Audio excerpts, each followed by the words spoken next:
السلام عليكم. فيديو النهاردة مهم جدا لكل غاوي حمام، للناس اللي دايما بتشتكي انهم دايما بيعملوا اعشاب ومش بتجيب معاهم نتيجة، او الحمام سواء ادوله اعشاب او ادوله منشطات او ادوله اي نوع من انواع الادوية، برضو الحمام انتاجه مش بيكون كويس.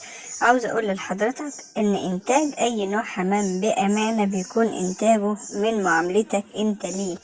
لو حضراتكم ركزتوا معايا هنا ما شاء الله تلاقوا الزغاليل عمرها لا يتعدى ال11 يوم او ال12 يوم، وما شاء الله فرد الحمام بيض جنبه. ده طبعا الحمام اللاحم.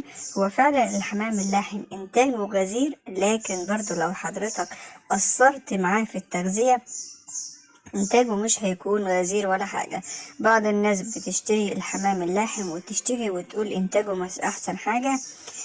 بصراحة يعني لا، الانتاج الحمام اللاحم من افضل واحسن انواع الحمام، سواء كان الحمام اللاحم او كمان الحمام الكنج، الاتنين انتاجهم عالي جدا. لكن بعض الناس بتتعامل مع الحمام بطريقة غلط وترجع تشتكي وتقول احنا الحمام انتاجه مش حلو. اول حاجة انا حاطة هنا قش، حضرتك ما تحطش قش الا اذا كان فرد الحمام لسه رايح يبدأ قش جديد. حط في غرفة الحمام قش. يعني من الاخطاء اللي كلنا ممكن نعملها لما نحط قش في غرفتنا، لما تيجي تحط قش في غرفتك، لما الحمام يكون معاك شبابات في الغرفة وكل جزء واخد بعضه ولسه رايحين يعملوا عش، في الوقت ده حط شوية قش في ركن في الأوضة. ولما كل فرد حمام ياخد الذكر ياخد النتاية وخلاص يستقروا في مكان ما، روح شايل القش واستبدله برمل او استبدله بتحديقة تكون مش خشنة. يعني ايه تحديقة تكون مش خشنة؟ يعني تحديقة تكون بودرة خالص عشان لما الحمام عندي يبيض ما يتكسرش. طيب ليه القش مش حلو؟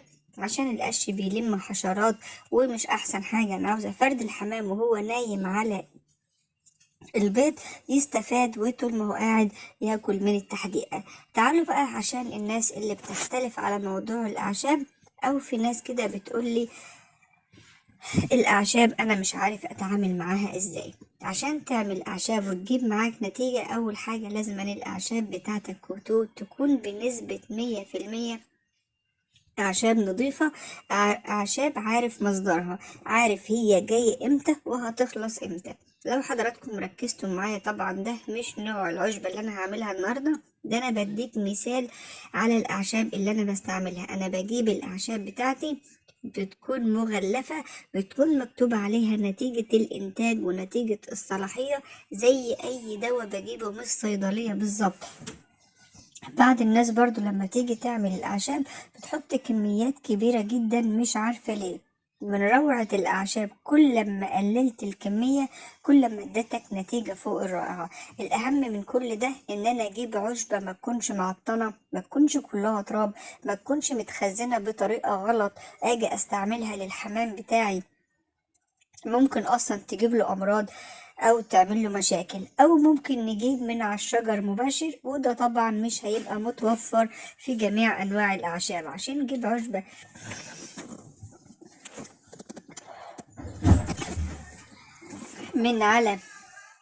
من على الشجرة بتكون أنواع أعشاب معينة، مش جميع الأعشاب. وعندنا هنا شجر الكافور. شجر الكافور عاوز أقول لحضراتكم من أفضل وأحسن أنواع الأعشاب اللي ممكن حضراتكم تجيبوها وتستخدموها. شجر الكافور سواء كان جذع الشجرة أو اللحاء بتاع الشجرة مفيد جدا، أو الورق نفسه. عشبتنا النهاردة أو المشروب بتاعي النهاردة كله فوائد، وخاصة لكل أم عندها بنوتة محتاجة شعرها يكون كويس جدا. ورق الكافور من أفضل وأحسن أنواع الحاجات اللي حضرتك ممكن تستخدميها لنفسك ولبنوتك. هقول طبعا هيتعمل ازاي للحمام، بس هقول لحضرتك ازاي الاول تستخدميه بطريقة صح، وازاي نتعامل معاه لشعرنا كنساء وكمان لاولادنا. اول حاجة تعالوا كده اما اقول لكم ازاي بتعمل ورق الكافور بطريقة صح للحمام، وبعد كده هقول لكم ازاي تعملوه لبناتكم. بس بستحلفكم بالله تدعوا لي. ورق الكافور بيطول الشعر وبيغذيه، بس بيكون له شروط، وبرضه بيخلي ريش الحمام عندنا فوق الروعة. انا بستخدمه بطريقتين، طريقة اللي هقولها لكم بتبقى عبارة عن مشروب، والطريقة التانية بتبقى بودرة، بقول لكم ازاي تستعملوها في الطريقتين.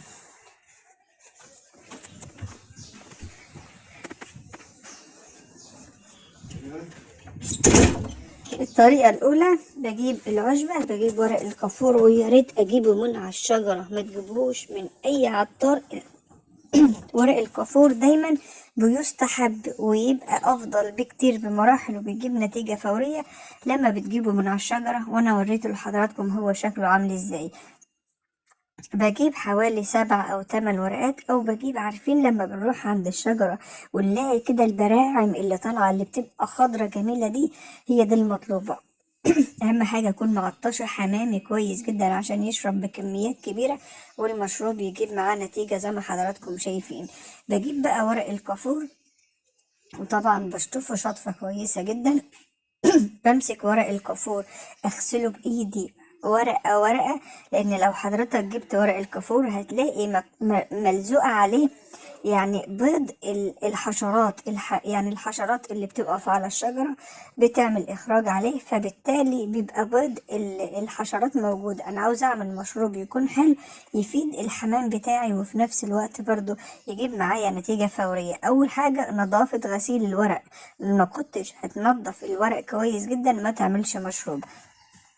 بمسك الورق بتاعي ورقة ورقة تحت المية، اغسله كويس جدا واتأكد ان معلهوش اي نوع من انواع بيض الحشرات اللي بتقف عليه. ممكن ناس تقولي ده ما انا راح اجيبه من عند العطارة وخلاص، اما حضرتك هتجيبه من عند العطارة ناشف برضو بالبيض اللي عليه، فكده كده اما يكون اقدر وتغسله كويس افضل مليون مرة.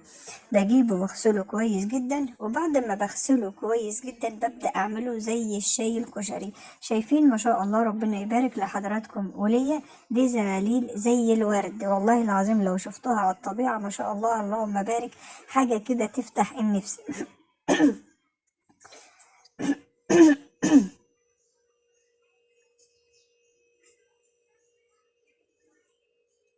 شايفين الزغاليل ما شاء الله اللهم بارك عاملة ازاي، شكلها كويس وصحتها ما شاء الله كويسة جدا. بجيب الورق اغسله ورقة ورقة، واتأكد ان مفيش عليه، والناس تتأكد من الحتة دي، بتأكد ان معلهوش اي نوع من انواع الحشرات. وبعد كده ببدأ ان انا اعمله زي الشاي الكشري، ومعاه قطعة من الجنزبيل الاخضر. الجنزبيل الاخضر في الجو اللي احنا فيه ده بيحمي الحمام بتاعنا من مشاكل كتيرة جدا. بجيب قطعة من الجنزبيل الاخضر، والجنزبيل الاخضر الناس اللي بتسأل اجيبه منين، من اي مكان فيه انواع، يعني فيه انواع خضار، الانواع الخضار اللي بتبقى نادرة، او انواع الفاكهة. والوقت بقت مفيش حاجة بقت نادرة ومفيش حاجة مبقتش موجودة. الجنزبيل الاخضر في اي مكان ممكن حضرتك تلاقيه. باخد قطع قد صباع ايدي الكبير وبقطعها عندي شرايح زي ما وريت لحضراتكم، وبجيب ورق الكافور اللي انا غسلته كويس. لو مش هتجيبه وتغسله كويس ما تعملوش. ولو هتجيب من عند العطار اي نوع من انواع يعني المشروبات ومش هتغسلها برضو كويس ما تجيبهاش. بغسله كويس جدا، وبعد كده بعمله بالظبط زي الشاي الكشري. شايفين، عارفين احنا بنعمل الشاي الكشري، بغلي المية كويس جدا واتأكد ان هي غليت تماما، وبعد ما اتأكد من غليها ببدأ ان انا احطها للحمام بتاعي.